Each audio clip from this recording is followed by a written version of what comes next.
Hello friends, today we are going to learn about cell, its structure and function.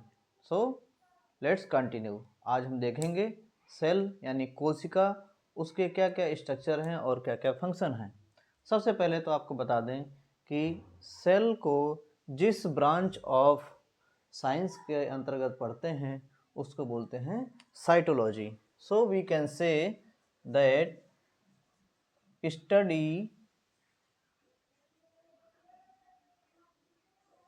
study of cell comes under branch that is cytology। उस branch को बोलते हैं cytology. ठीक है, now we can say study of cell is called cytology. Cell is the smallest structural and functional unit. ठीक है, cell is called, जो कोशिका होती है, cell is smallest structural and functional unit of life. तो cell को कहते हैं smallest structural and functional unit of life. अब structural and functional unit of life क्यों कहते हैं? क्योंकि सेल जो होते हैं these are the basic building blocks of the all organisms. Cell are the basic building blocks of the all the living organisms. ठीक है, तो अगर हम देखेंगे why we call it structural, because cell provide basic building blocks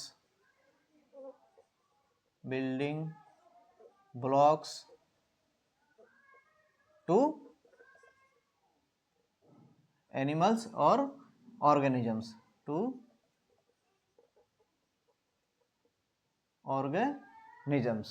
ठीक है, that are capable of performing all essential and life process। ठीक है, इसलिए बोलते हैं स्ट्रक्चरल। क्यों बोलते हैं? क्योंकि एक single cell can produce all the essential and functional process like metabolism,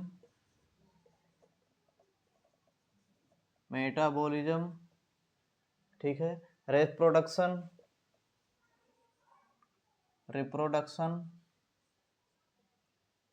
etcetera. ठीक है, तो ये सारे के सारे कार्य जो है तो सेल करती है। ठीक है, and also why we can structural, क्योंकि ये एक फ्रेमवर्क प्रोवाइड करती है। एक फ्रेमवर्क प्रोवाइड करती है किसको? टिश्यू को। ठीक है, फ्रेमवर्क प्रोवाइड करती है टिश्यू को, इसीलिए हम इसको स्ट्रक्चरल बोलते हैं। और फंक्शनल इसलिए बोलते हैं क्योंकि ऑल द वाइटल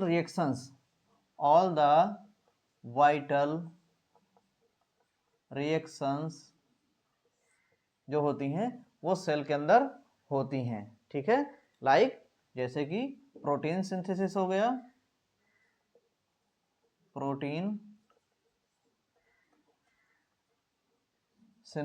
गया, और इसी तरह से जैसे रेस्पायरेशन हो गया, अब रेस्पायरेशन कौन सा? Cellular respiration. ठीक है, that's why we call cell is smallest structural and functional unit of life.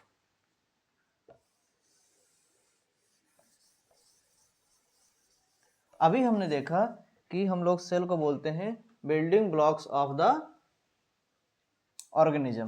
ठीक, अब एक सेल होती है, suppose that this is a cell. ठीक है, इसको हम बोलेंगे cell. Many of cells, same type of cells forms get together and form tissue.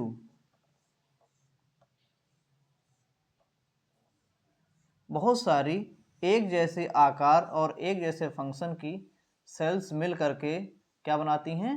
Tissue बनाती हैं। ठीक है, these are the group of cells, these are the group of cells, ठीक है, और इसको क्या बोलेंगे, tissue. And tissue, group of tissue form together to form organ. Suppose that कोई ऑर्गन बनाने के लिए बहुत सारे टिश्यू की आवश्यकता पड़ती है।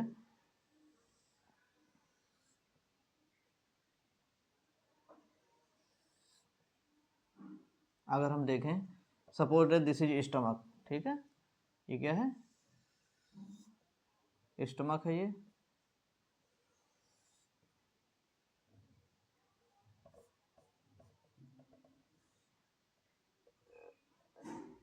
देन दिस इज ड्यूडेनम,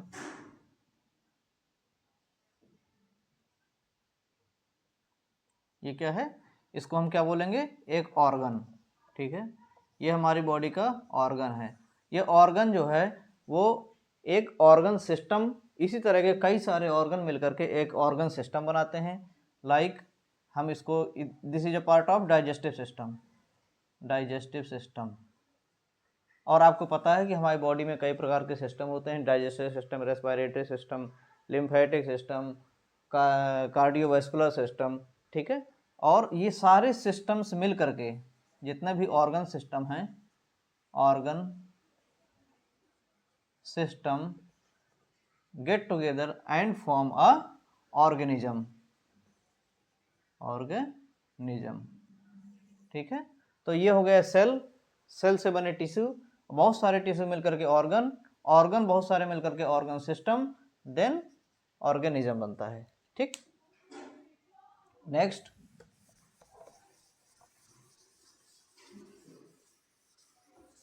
अगर हम ह्यूमन केस की बात करें, ह्यूमन केस में हम लोग जो है, या फिर एनिमल्स केस में, we are the multicellular, ठीक। अभी हमने देखा तो मल्टी सेलुलर कहने का मतलब बहुत सारे सेल्स मिलकर के हमको बनाते हैं, एनिमल्स को बनाते हैं। जैसे एनिमल्स हो गए, प्लांट्स हो गए, तो बहुत सारे मिलकर के मैनी सेल्स, जहाँ पर बहुत सारी सेल्स मिलकर के किसी भी ऑर्गेनिज्म को बनाते हैं, तो उन जीवों को बोलते हैं multicellular, multicellular. But in case of single cell, जहां पर सिंगल सेल ऑर्गेनिज्म की बात होती है, उनको बोलते हैं यूनिसेलुलर। क्या बोलेंगे, यूनिसेलुलर, ठीक है। तो ये होते हैं सिंगल सेल। और एलॉन सिंगल सेल वो सारे कार्य परफॉर्म करते हैं, वो सारे कार्य करते हैं जो एक मल्टी सेलुलर करता है, ठीक है। सो दैट, और एक बात, ह्यूमंस, अगर हम बात कर रहे हैं ह्यूमन एनाटॉमी एंड फिजियोलॉजी की, तो ह्यूमंस आर मल्टी सेलुलर तो होते ही हैं, मल्टी सेलुलर तो होते ही हैं।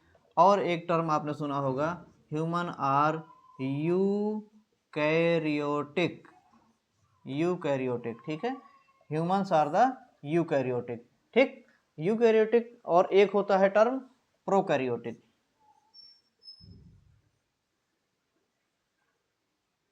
यूकैरियोटिक और प्रोकैरियोटिक,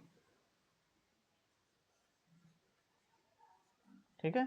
यूकैरियोटिक, प्रोकैरियोटिक। यूकैरियोटिक क्या होते हैं, अच्छा, प्रोकैरियोटिक मेनली होते हैं क्या, बैक्टीरिया, ठीक है। इनका जो डीएनए होता है, DNA, deoxyribonucleic acid, genetic material, तो वो किसी भी मेम्ब्रेन के अंदर बाउंड नहीं होता है। कहने का मतलब ये है, उनका जो डीएनए होता है सर्कुलर होता है। Suppose that this is a bacteria, ठीक है, तो उनका जो डीएनए होगा वो इस तरह से करके पड़ा रहता है, ठीक है।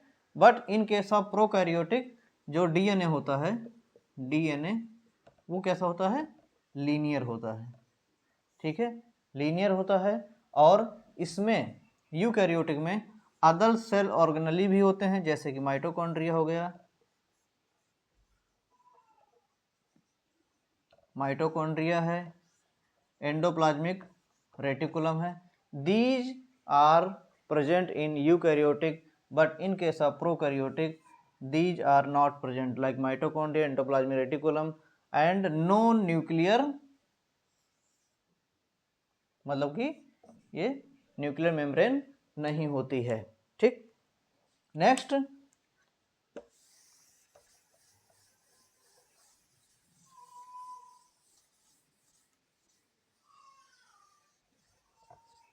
अब हम देखेंगे structure of the cell. Structure of the cell को हम डिफाइन कर सकते हैं। जो सेल होती है वो बनी होती है मेनली 3 पार्ट से। Structure of cell is made up of mainly 3 parts. Structure of cell, ठीक है। स्ट्रक्चर ऑफ सेल की बात करें तो मेनली 3 पार्ट से बनी होती हैं। कौन कौन से पार्ट्स हैं वो? 3 पार्ट्स में अगर डिवाइड करेंगे, first is cell membrane. Cell membrane, इसी का एक दूसरा नाम भी है जिसको बोलते हैं प्लाज्मा मेम्ब्रेन। प्लाज्मा मेम्ब्रेन, ठीक है। नेक्स्ट है जिसको बोलते हैं साइटोप्लाज्म। साइटोप्लाज्म, और थर्ड वन इज न्यूक्लियस, ठीक है। तो ये 3 पार्ट हो गए।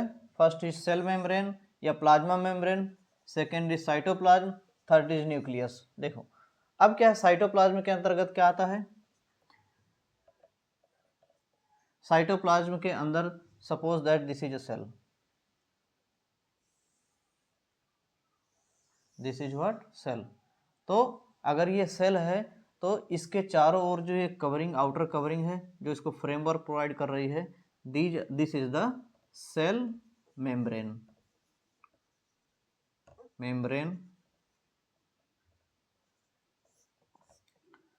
Inner part this is nucleus, और यहीं न्यूक्लियस में ही हमारे क्रोमोसोम या डीएनए, जेनेटिक मटेरियल प्रेजेंट होता है, ठीक।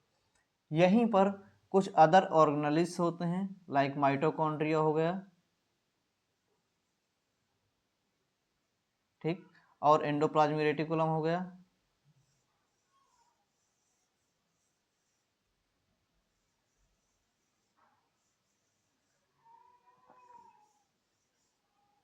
ठीक। तो साइटोप्लाज्म के अंतर्गत क्या क्या पाया जाता है? माइटोकॉन्ड्रिया हो गए, सेलो, first one is like mitochondria, endoplasmic reticulum, endoplasmic reticulum, lysosome, lysosome, lysosomes हो गए, पराक्सीसोम्स हो गए, peroxisomes, microfilaments, microfilaments, microtubules, microtubules, and कुछ अदर सेल ऑर्गेनेल्स पाए जाते हैं, ठीक है। ये हो गया न्यूक्लियस। न्यूक्लियस ये है। तो सेल हमारी बनी होती है मेनली 3 पार्ट से, सेल मेम्ब्रेन, साइटोप्लाज्म और न्यूक्लियस। अच्छा, एक चीज मैं क्लियर करना चाहता हूँ। एक टर्म आपने सुना होगा प्रोटोप्लाज्म, ठीक है। एक होता है साइटोप्लाज्म, एक होता है प्रोटोप्लाज्म। प्रोटोप्लाज्म, एक होता है साइटोसोल, एक होता है साइटोसोल। आपको बता दें, प्रोटोप्लाज्म के अंतर्गत, प्रोटोप्लाज्म के अंतर्गत ये दोनों चीजें पाई जाएंगी, ठीक है। प्रोटोप्लाज्म के अंतर्गत अगर प्रोटोप्लाज्म से न्यूक्लियस अलग कर देंगे तो साइटोप्लाज्म बन जाएगा, और साइटोप्लाज्म और न्यूक्लियस दोनों मिक्स करके बोलेंगे तो उसको प्रोटोप्लाज्म बोलेंगे, ठीक है। फिर ये साइटोसोल क्या होता है? साइटोसोल क्या होता है? Cytosol is a watery watery substance, इसमें क्या होते हैं, साल्ट्स होते हैं, इलेक्ट्रोलाइट्स होते हैं, ठीक है। तो वाटरी सबस्टांस, अगर हम प्रोटोप्लाज्म या साइटोप्लाज्म में से सारे के सारे सेल ऑर्गेनेली निकाल दें, सेल ऑर्गेनेली निकाल देंगे तो क्या बचेगा, साइटोसोल बचेगा। Okay, am I clear? Next,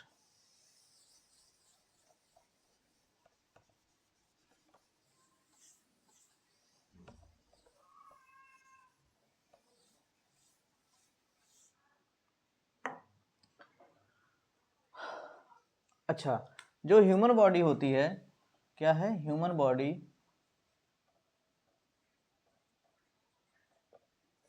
ये भी जो होती है डेवलप करती है, develops from single cell. At the initial of the development of human body, जो फर्स्ट सेल होती है उसका नाम क्या है,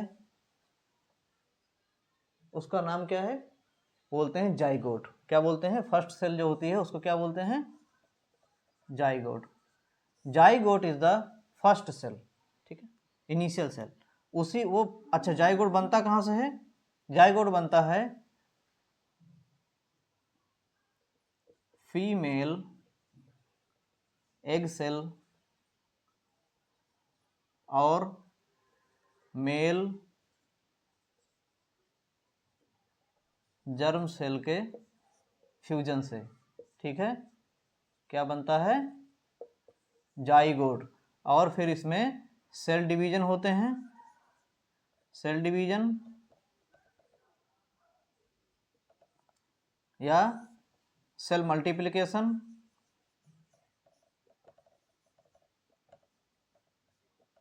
सेल डिवाइड करती है और जाकर के फिर आगे होल बॉडी का डेवलपमेंट होता है। नेक्स्ट हमने देखा सेल ऑर्गेनल्स के बारे में।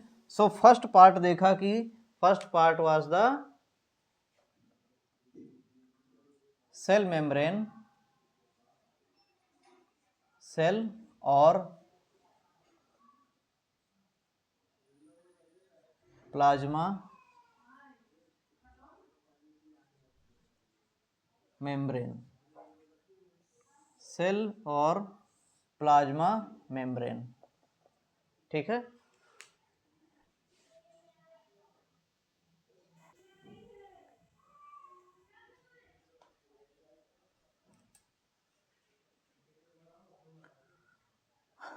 सो now let's continue with plasma membrane या सेल मेम्ब्रेन, ठीक है।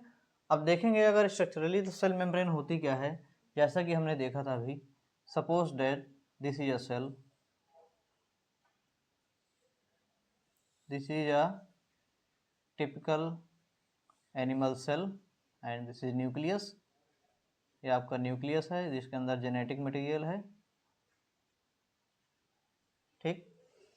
अब सेल मेम्ब्रेन हम किसको बोलते हैं, ये क्या है, सेल मेम्ब्रेन है।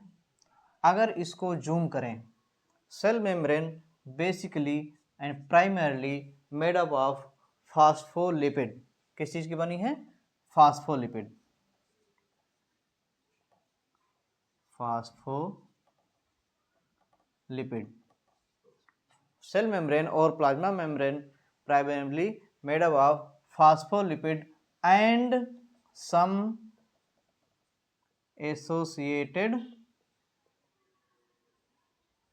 what, proteins, some associated proteins।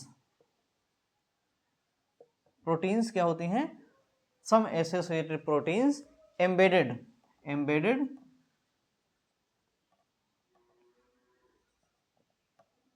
कहां पर embedded होती हैं, इसमें फास्फोलिपिड में, इन phospholipid.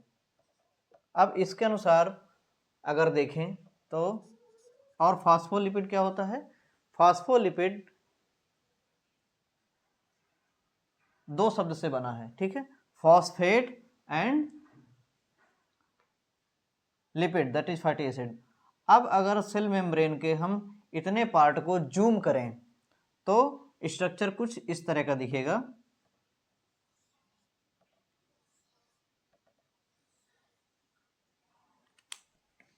Let me draw very clearly.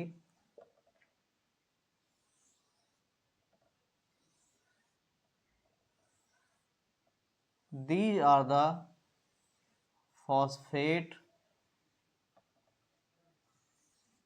these are the phosphate head and fatty acid tail, fatty acid tail. This is tail of phospholipid और ये जो टेल होती है ये बनी होती है फैटी एसिड की।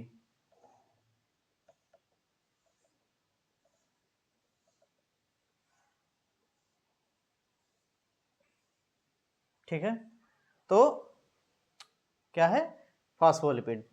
अब हमको एक चीज जानना बहुत जरूरी है। Suppose that this is a cell, ठीक है। सेल के अंदर का जो एनवायरनमेंट होता है वो कैसा होता है, एक्वस। जैसा कि आपने पिछली बार देखा कि साइटोसोल कैसा है, सॉल्ट वाटरी है, सॉल्टी है, ठीक है। तो this is the aqueous environment, aqueous environment. और आउटसाइड ऑफ द सेल क्या बोलेंगे उसको, एक्स्ट्रा सेलुलर, उधर भी एक्वस एनवायरनमेंट है, ठीक है। एक्स्ट्रा सेलुलर और इंटरसेलुलर दोनों क्या हो गया, एक्वस हो गया, वाटरी हो गया।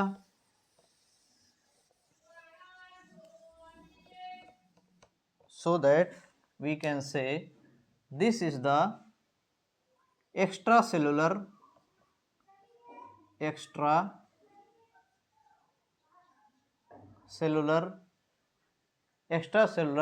एक्वस एनवायरनमेंट, ठीक है।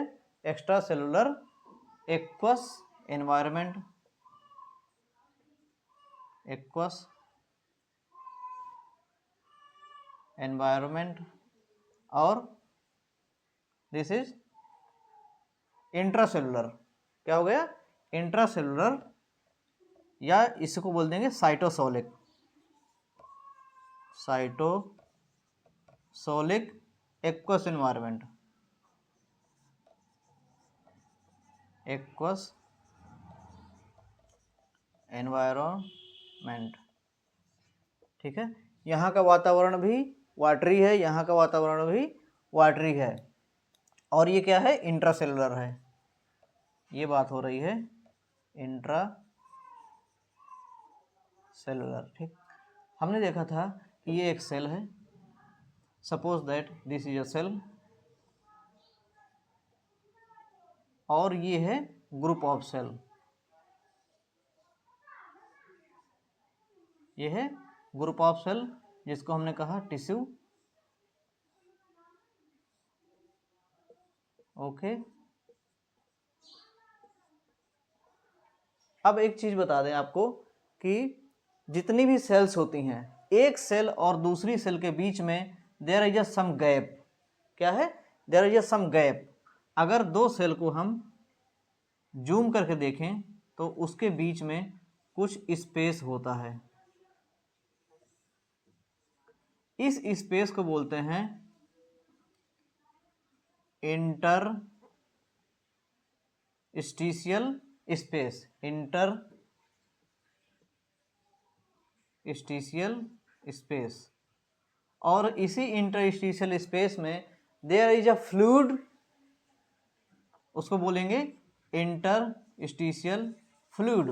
और ये जो इंटरस्टिशियल फ्लूइड होता है इसका जो नेचर होता है वो क्या होता है, एक्वस होता है, वाटरी होता है, ठीक है। वाटरी है, एक्वस है, और इसमें साल्ट होते हैं और सम न्यूट्रिएंट्स होते हैं, ठीक। तो ये समझाने के लिए बताया मैंने कि कैसे। अब एक ये सेल है, ठीक। हम इस सेल के इतने पार्ट को जूम कर रहे हैं, इतने पार्ट को जूम करने पे पाया हमने ये स्ट्रक्चर। ठीक है,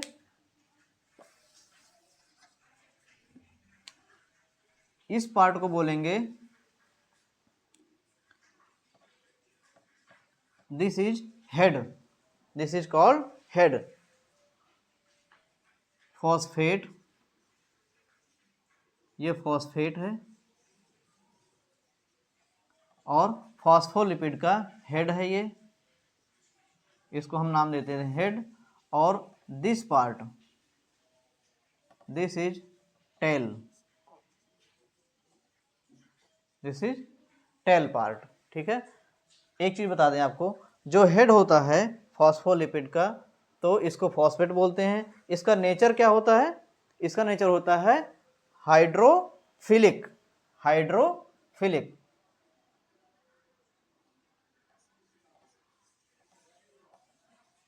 hydrophilic, hydro means water, philic means loving. Hydro means water, philic means loving, तो इसको बोलेंगे वाटर लविंग, वाटर लविंग।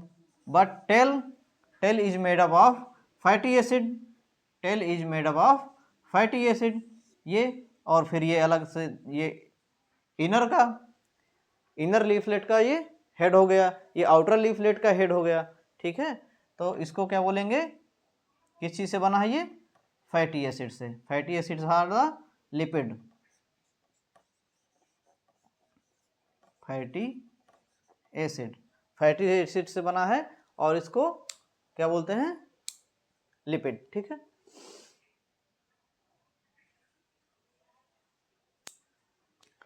अब ये पूरी की पूरी लेयर फास्फोलिपिड की सेल वॉल, जो ये पूरी जो सेल मेम्ब्रेन है ये पूरी फास्फोलिपिड की बनी होती है, डबल होती है, इसीलिए इसको बोल देते हैं bilayer phospholipid. Bilayered, bi means two layered, bi means two और लेयर मीन्स लेयर, परत। Bilayered phospholipid, so that we can say plasma membrane or cell membrane is made up of bilayered phospholipid, bilayered phospholipid। now अब आपको पता चल गया है कि इधर कैसा है, एक्वस एनवायरनमेंट है, इधर कैसा है, एक्वस एनवायरनमेंट है, एक्स्ट्रा सेलुलर और इंटरसेलुलर, बीच में क्या है? लिपिड, फैटी एसिड है। अब आप मुझे बताइए कोई ऐसा पार्ट जिसको सेल के अंदर आना है या ऐसा कोई मॉलिक्यूल जिसको सेल के बाहर जाना है, उसकी कंडीशन क्या होना चाहिए? ठीक है, उसकी कंडीशन क्या होना चाहिए? दैट मॉलिक्यूल और दैट कंपोनेंट, न्यूट्रिएंट्स और drugs should be lipid soluble, should be lipid soluble. जब वो फैटी एसिड में डिजॉल्व होगी तभी तो अंदर आ पाएगी, नहीं तो वो अंदर आ ही नहीं सकती है। ठीक है,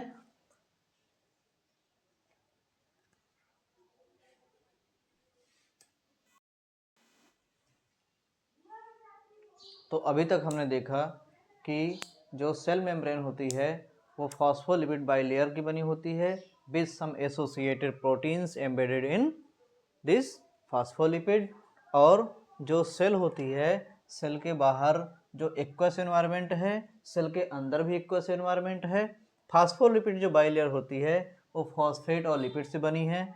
that is, this is the polar, this is the head of phosphate and tail of made up of fatty acid. जो हेड होता है ये पोलर होता है। This polar head part is having some charge on it and this is hydrophilic, means hydrophilic का मतलब होता है, hydro means water, philic means loving, तो ये वाटर को अपनी ओर अट्रैक्ट करता है। जबकि जो ये टेल होती है ये फैटी एसिड की बनी होती है, किस चीज़ की? फैटी एसिड की। और ये होता है hydrophobic, phobic means repelled by the H2O, यानी वाटर के द्वारा इसको रिपेल किया जाएगा और इसमें कोई भी किसी प्रकार का चार्ज नहीं होता है। ठीक, now we can say the middle part of this bilayer, middle part of the bilayer is made up of fatty acid. It means if any substance or any molecule or any drug want to enter inside the cell, or any substance or any components want to go outside the cell, this component or compound should be lipid soluble. ठीक है, तो क्या है, अब आप देख रहे हैं चीज कि जितने भी फैटी एसिड की जो टेल्स हैं, these are fatty acid are directed to each other, ये fatty acid directed to each other and head part is directed to extracellular aqueous environment and intracellular aqueous environment. ठीक है, तो अगर किसी भी पार्ट कंपोनेंट को अंदर एंटर करना है सेल के अंदर, that should be lipid soluble. ठीक है, एक कंडीशन हो गई कि उसको लिपिड सॉल्युबल होना चाहिए, lipid soluble. If any compound want to enter inside the cell, that should be lipid soluble. Third one is very small in molecular weight,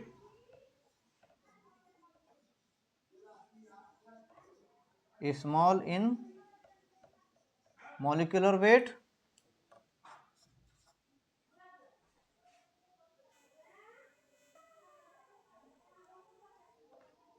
and have no charge या non polar. ठीक है, so those substance want to enter inside the cell should have lipid soluble, small in molecular weight and have no charge on it. in other hand, अच्छा, आपको पता है कि polar substance can dissolve in polar compound and lipid substance can dissolve in lipid. ठीक, अब अगर देखें, अगर कोई सबस्टांस लिपिड सॉल्युबल नहीं है, दिस इज वाटर सॉल्युबल, ये मतलब कि पोलर है वो, इसका मतलब कुछ चार्ज है उसमें, और हायर इन मॉलिक्यूलर वेट। अब ऐसी कंडीशन में कोई कंपाउंड, मॉलिक्यूल या ड्रग सेल के अंदर कैसे आएगी, ये तो बड़ी समस्या हो गई भाई। टू फैसिलिटेट या to enter these substances there is a special facility. अगर कोई लार्ज मॉलिक्यूल या चार्ज मॉलिक्यूल को अंदर आना है, उसके लिए एक अलग से व्यवस्था कर हुई है। They need some special arrangement to enter inside the cell, और those compound who want to go outside of the cell, they have some special arrangement। क्या अरेंजमेंट है देखते हैं।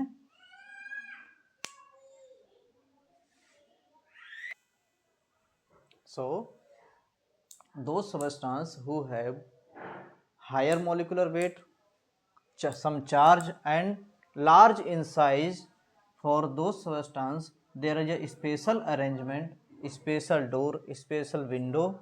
These are called proteins. Now we are talking about the proteins. Let's suppose अभी हमने देखा है कि प्रोटीन्स आर एम्बेडेड इन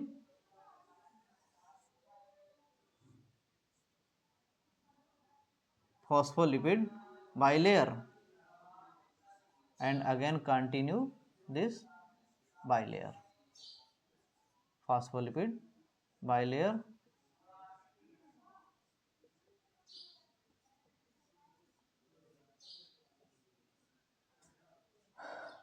अब ये जो प्रोटीन्स होती हैं आपको पता है कि proteins are the amino acid. तो proteins are nothing but the multiple chain of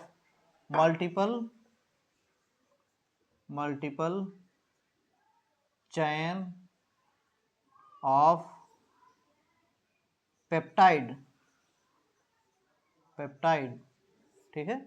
इसी को कह देते हैं कभी कभी पॉलीपेप्टाइड चेन्स, इसी को बोल देते हैं पॉलीपेप्टाइड चेन्स, जो कि पेप्टाइड बॉन्ड से एक दूसरे के द्वारा कनेक्ट होती हैं, ठीक है। अब आप इसको ऐसे समझें कि ये जो पॉलीपेप्टाइड चेन्स हैं, ये कई सारी पॉलीपेप्टाइड चेन्स अगर इनको हम समझ लें, ठीक है, suppose that these all are the polypeptide chains, ठीक है, और इनको हम ऐसे बांध दें और ये जो बीच में स्पेस ये ऐसे आएगा, ठीक है, ऐसे देख पा रहे हैं। तो these are the polypeptide chains and there is a space between these polypeptide chains, वो स्पेस ये है। This space provide facility to enter large molecule, charge molecule और हायर मॉलिक्यूलर वेट कंपाउंड्स।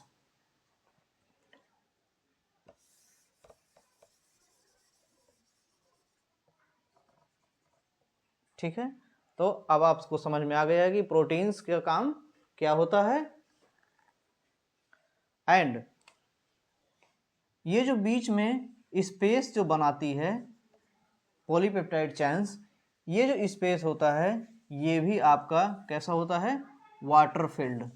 कैसा होता है, वाटर फील्ड, ठीक है। तो अब सारी समस्या का समाधान हो गया, ठीक। जो हमारा हाइड्रोफोबिक सबस्टांस थे और हाइड्रोफिलिक सबस्टांस थे, चार्ज मॉलिक्यूल थे जो इस बैरियर को क्रॉस नहीं कर पा रहे थे, लिपिड बैरियर को, ठीक है। अच्छा, यहाँ से याद आया, this phosphate chain, phospholipid chain also provide barrier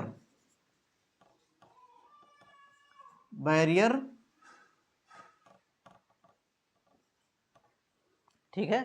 तो इस बैरियर को क्रॉस करने के लिए ये जो प्रोटीन्स होती हैं हेल्प करती हैं। वाटर फील्ड टनल होती है, इसी वाटर फील्ड टनल्स के थ्रू हाई मॉलिक्यूलर वेट के जो कंपाउंड्स हैं वो इनसाइड सेल इंटर कर सकते हैं या सेल से बाहर आउटसाइड जा सकते हैं। जो लो मॉलिक्यूलर वेट हैं और जो लिपिड सॉल्यूबल हैं और जिनमें कोई चार्ज नहीं है, वो इस यहाँ से क्रॉस होकर के आ सकते हैं, यहाँ से डायरेक्टली जा सकते हैं।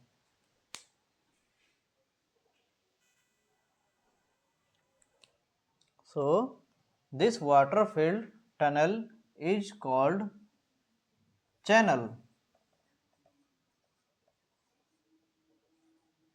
This water filled tunnel made up of protein amino acid is called tunnel.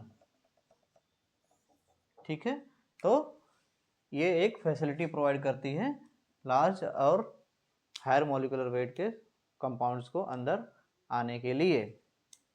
Next, अब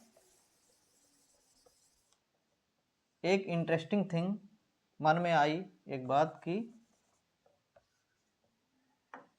सर अगर ये फॉस्फोलिपिड बाइलेयर है तो क्या ये दोनों फॉस्फोलिपिड की लेयर जो एक्सटर्नल है और जो इंटरनल है क्या वो सेम है? नहीं, सेम तो कह सकते हैं बट उनके स्ट्रक्चर में there is a slightly difference. क्या डिफरेंस है? This outer leaflet of this bilayer chain is made up of other components, and inner leaflet of this phospholipid is made up of some slightly different compound.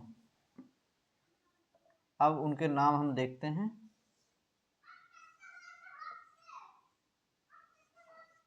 ठीक है, तो जो outer leaflet है, this is outer leaflet, this is inner leaflet.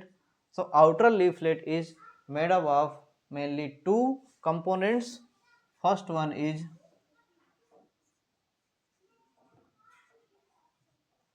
phosphatidyl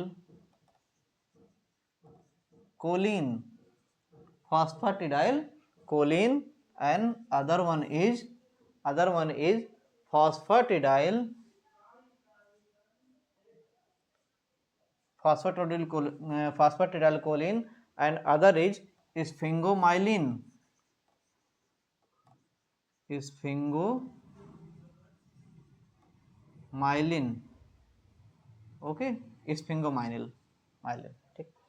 And the inner leaflet of phospholipid bilayer is made up of other substance, that is phosphatidyl ethanolamine, phosphatidyl ethanolamine, and another is phosphatidyl serine, phosphatidyl serine. ठीक, तो there is a slightly difference between the outer leaflet of the phospholipid and inner leaflet of the phospholipid. So this is a first difference. There is a first difference कि ये अलग अलग component से बनी है. ठीक है, तो ये not identical to each other. ठीक. Second one is proteins are present on the outer surface are the different, proteins attached to the inner surface of the phospholipid are the different. Proteins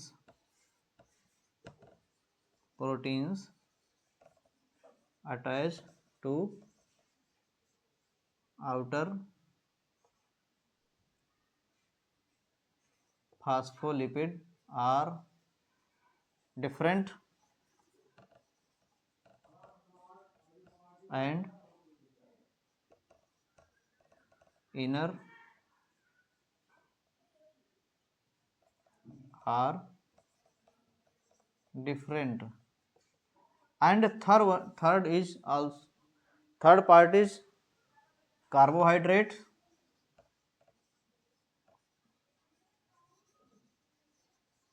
Carbohydrate are present only on the outer surface of the phospholipid. Carbohydrates are present only outer surface, नहीं बोलेंगे, outer leaflet of phospholipid bilayer. ठीक. So first difference क्या हो गया? First difference तो हो गया कि दोनों का फॉस्फोलिपिड की जो लेयर्स हैं, layer are different,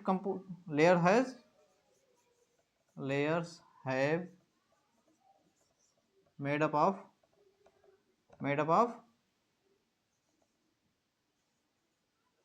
different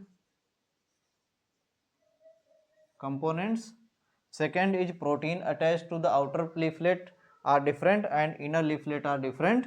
Third one is carbohydrate are present only on the outer leaflet of the plasma membrane phospholipid. Next, one point is left about the plasma membrane or cell membrane. There is a component, there is a chemical present between these tails,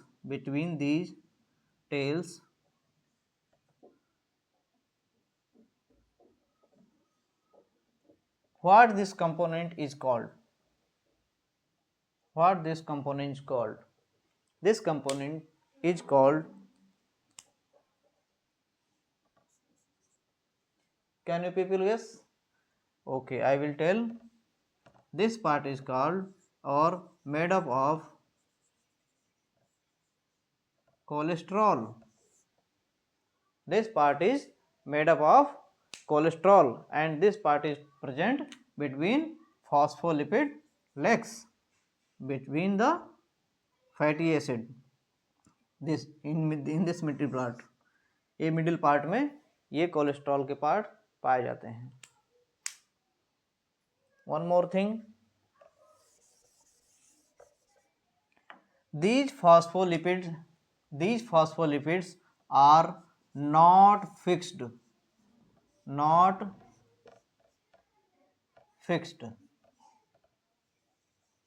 These phospholipids are not fixed. इसका मतलब क्या है?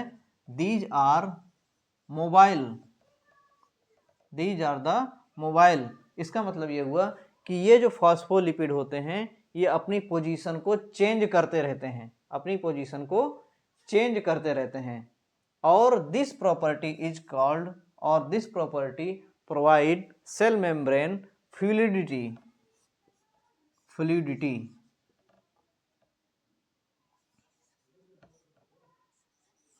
This property provide fluidity to